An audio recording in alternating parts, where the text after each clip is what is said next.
Halo, selamat datang di Bisnis Berbasis Sains dengan saya Nazmi.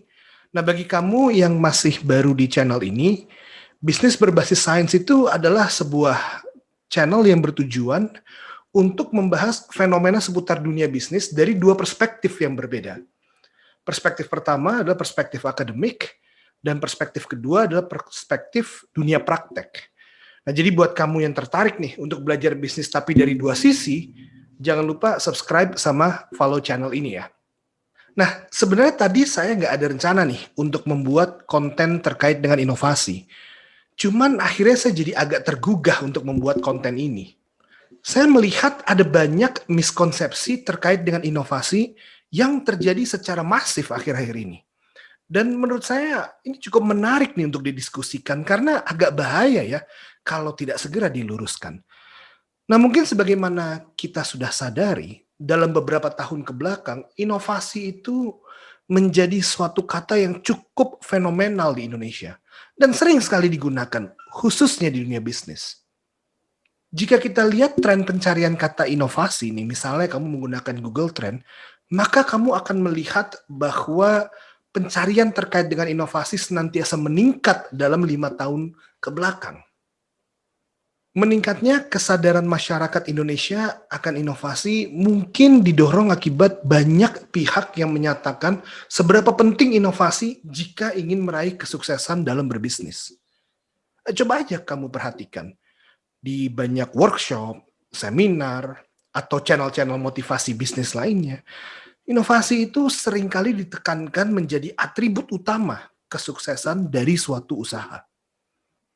Tidak kurang para pemilik bisnis, founder startup, motivator, dan guru-guru bisnis yang bergentayangan di YouTube, mereka senantiasa memberikan berbagai contoh akan inovasi. Cuman kadang saya melihat ya, sayangnya menurut saya, banyak contoh-contoh yang diberikan itu kurang mencerminkan konsep dan semangat inovasi yang sesungguhnya. Nah, coba nih saya berikan beberapa contoh nyata. Di salah satu seminar online, seorang pemilik brand lokal yang sedang hits memberikan pernyataan berikut.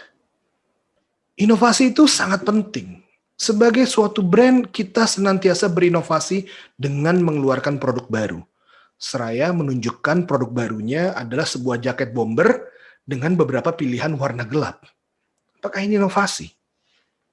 Kemudian ada juga seorang pemilik brand hijab, dia mengatakan, inovasi di kami itu di desain hijab yang mengikuti tren minimalis dengan warna pastel sehingga bisa dipakai di berbagai occasions. Lagi-lagi, apakah ini inovasi? Nah, ini contoh terakhir nih, seorang pengusaha es kopi kekinian, dia mengatakan di suatu seminar online, kami berinovasi dengan menghadirkan kemasan 1 liter sesuai dengan banyaknya permintaan dari konsumen kami. Kalau dipikir-pikir, kemasan 1 liter itu juga sudah banyak ya kopi kekinian yang menggunakannya. Nah, jadi menurut Anda, apakah contoh-contoh barusan merupakan contoh yang baik untuk menggambarkan inovasi? Apa iya bakso ukurannya dibesarin, dalamnya dikasih keju sama sambal yang pedas, bisa dikatakan sebagai inovasi? Agaknya kurang tepat ya. Nah, ini yang saya ingin kritisi. Banyak orang yang memaknai inovasi itu hanya sebatas sebagai suatu proses dalam menghasilkan hal yang baru yang tentunya diterima oleh pasar. Karena kalau hal baru tersebut tidak diterima oleh pasar, itu belum bisa dikatakan inovasi. Umumnya kita mengatakan itu adalah invensi. Ya, jadi banyak orang yang memaknai inovasi sebatas sebagai suatu proses dalam menghasilkan suatu hal yang baru. Tapi terkadang kita harus mempertanyakan, kita harus objektif terhadap kebaharuan tersebut. Ya, karena kebaharuan itu sangat tergantung dari sudut pandang yang digunakan. Baru untuk siapa? Baru untuk Anda atau perusahaan Anda? Baru untuk suatu pasar atau industri? Atau di level tertinggi, baru untuk di dunia? Nah, menurut pakar-pakar inovasi dunia, suatu produk baru bisa dikatakan masuk ke dalam ranah inovasi jika produk tersebut adalah baru di pasar. Istilahnya itu new to the market. Bukan baru di level perusahaan Anda sendiri. Theodore Levitt, seorang profesor dari Harvard Business School, di dalam salah satu artikel yang ditulisnya di Harvard Business Review, judulnya adalah Innovative Imitations, dia mengatakan bahwa banyak orang yang salah dalam membedakan antara inovasi dengan imitasi. Nah, lebih lanjut dia juga mengatakan banyak orang yang terlampau mengglorifikasi inovasi, padahal strategi imitasi sendiri itu memiliki kekuatan tersendiri. Nah, ambil saja contoh terdekat dengan kita. Insta Stories. Bukankah itu adalah imitasi dari Snapchat Stories atau Snap Stories istilahnya? Nintendo. Itu kan awalnya adalah imitasi dari Atari. IBM, Samsung, KFC, McDonald's, banyak sekali contoh-contoh perusahaan besar yang justru menerapkan strategi imitasi ini ke dalam proses pengembangan produknya. Dalam salah satu studi yang fenomenal di tahun 1993 oleh Golden dan Tellis, dari 500 brand di 50 kategori yang berbeda, mereka menemukan bahwa 47% produk yang menjadi pertama di pasar justru gagal. Sedangkan produk yang masuk ke dalam golongan imitasi hanya 8% yang gagal. Luar biasa sekali kan strategi imitasi ini. Terus di mana batasan antara imitasi dan inovasi? Menurut Odette Shankar, seorang profesor manajemen di Ohio State University, dalam bukunya berjudul Copycat atau meniru kalau dalam bahasa Indonesia, spektrum imitasi itu dimulai dari kita meniru sama persis, mengeluarkan variasi atas tiruan tersebut, hingga penambahan fitur turunan dari produk inti. Jadi, kalau ayam geprek, ini adalah produk intinya ya, kamu tambahin mozzarella, itu bukan inovasi. Itu hanyalah mengeluarkan variasi baru. Terus mozzarellanya kamu ganti sama yang impor, atau cabenya kamu ganti dengan jalapeno misalnya. Ini semua masih masuk ke dalam kategori imitasi. Karena produk inti tidak berubah. Itulah kenapa proses imitasi itu sangat powerful sekali. Karena pasar atau konsumen, mereka sudah terbiasa dengan produk tersebut. Dan produk imitasi tersebut bisa menjadi suatu pilihan alternatif bagi konsumen. Lebih lanjut, imitasi itu bukan hanya terjadi di produk, tapi Anda juga bisa mengimitasi sebuah proses. Anda bisa mengimitasi sebuah model bisnis. Anda bisa mengimitasi sebuah metode.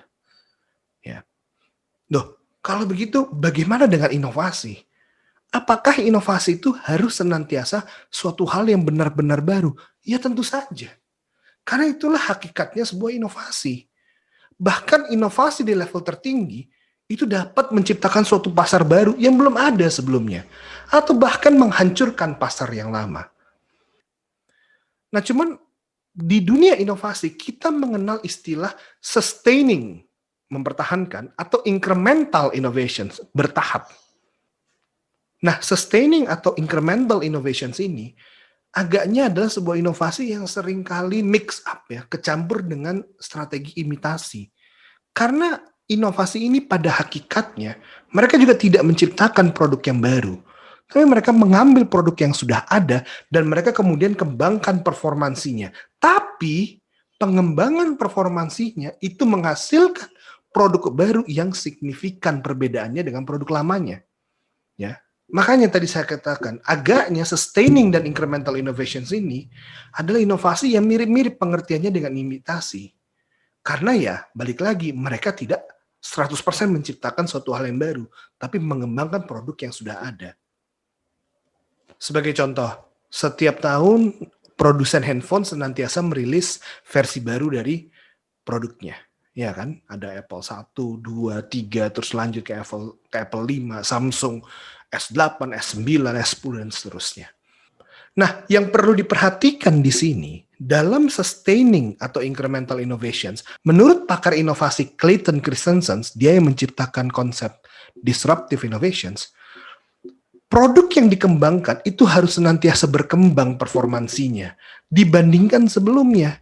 Jadi bukan hanya sekedar mengeluarkan variasi dari produk yang sudah ada, tapi performansinya harus ditingkatkan sehingga konsumen akan senantiasa membeli terus-menerus produk yang baru dan meninggalkan produk yang lama. Nah, jadi ini perbedaannya dengan strategi imitasi. Produk-produk hasil imitasi tersebut hanyalah menjadi alternatif dari produk lama. Sedangkan bagi strategi sustaining atau incremental innovations, konsumen itu akan senantiasa membeli produk-produk yang baru. Jadi kalau dalam mobil, begitu Honda CR-V baru keluar, orang akan cenderung membeli Honda CR-V baru. Memang kalau berbicara inovasi ini tidak bisa dalam waktu singkat. Akan tetapi semoga penjelasan singkat barusan bisa memberikan Anda gambaran perbedaan antara imitasi dan inovasi. Ya, sebagai kata penutup dari saya, bisnis itu yang paling penting adalah profit, titik. Ya, dan dampak terhadap sosial lingkungan, humanis, dan beretika, ini harus saya tambahin ya kalau di era sekarang. Jadi jika produk Anda adalah sebuah imitasi dari produk yang sudah ada di pasar, namun dengan produk tersebut Anda berhasil meraih kesuksesan, itu sudah lebih dari cukup bagi kita semua untuk mengapresiasi Anda. Anda sudah bisa berdiri di atas kaki sendiri. Anda sudah bisa sukses dengan usaha sendiri. Tidak perlu Anda butuh justifikasi lebih bahwa apa yang Anda lakukan adalah sebuah inovasi. Bahkan bisa saya katakan, dalam kacamata bisnis, tukang odading yang jualannya laku di pinggir jalan mungkin jauh lebih baik dibandingkan mereka yang menciptakan produk inovatif, tapi ujung-ujungnya tidak diterima pasar. Namun, saat kita berdiri di atas mimbar edukasi, kita harus lebih hati-hati nih dalam menyampaikan suatu konsep. Takutnya apa yang kita sampaikan kurang tepat, namun terlanjur dijadikan kebenaran oleh para pendengar kita. Dan dalam konsep inovasi ini, yang harus kita tekankan, buat mereka-mereka yang masih belajar, masih baru, dan ingin belajar tentang inovasi ini bukan hanya sekedar imitasi. Semangatnya adalah senantiasa memperbaharui produk yang sudah ada, hingga performanya meningkat, bukan hanya sekedar mengeluarkan variasi. Dan kita harus bisa mendorong nih, agar supaya inovasi-inovasi yang lahir, ya, lambat laun, itu adalah inovasi-inovasi yang tergolong disruptif ataupun breakthrough, suatu hal yang menggantikan pasar yang lama, atau memunculkan pasar yang baru. Karena hakikatnya itulah inovasi yang kita kejar. Nah, sekian dari saya. Sampai ketemu di sesi berikutnya di channel Bisnis Berbasis Science. Assalamualaikum warahmatullahi wabarakatuh. Stay safe semua.